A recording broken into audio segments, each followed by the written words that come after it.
I rise today to honor the life and legacy of civil rights leader and organizer Bayard Rustin.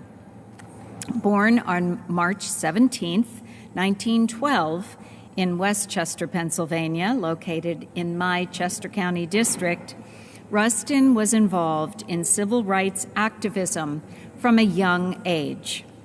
As a Quaker, Rustin introduced the concept of nonviolent resistance to the movement and is credited with shaping Dr. Martin Luther King Jr.'s embrace of it as a practice.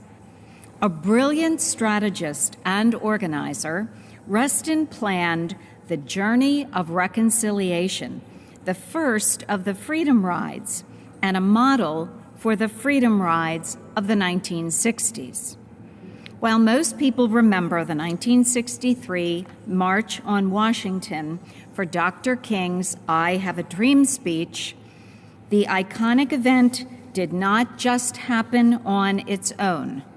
It took logistics, planning, and organization, and Bayard Rustin was the man who made it happen.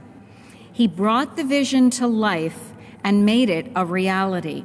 In fact, civil rights activist and fellow march organizer A. Philip Randolph referred to Rustin as Mr. March on Washington.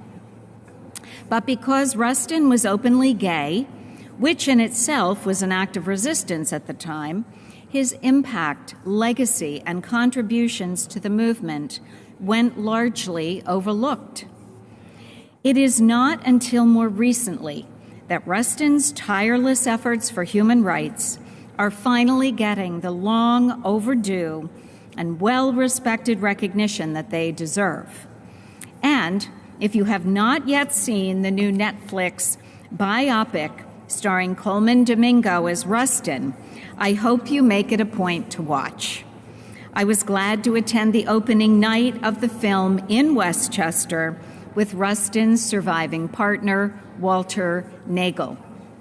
It is a brilliant film with some very important and timely lessons. Rustin's contributions to a more just, equal, and caring nation are worthy of recognition in our Commonwealth. That's why I have introduced legislation to place a bust of Rustin within the halls of our state capitol. This way, as students, residents, and visitors come to this grand symbol of the history of our Commonwealth, they can learn about Rustin's pursuit toward our nation's ideal of equality and justice for all.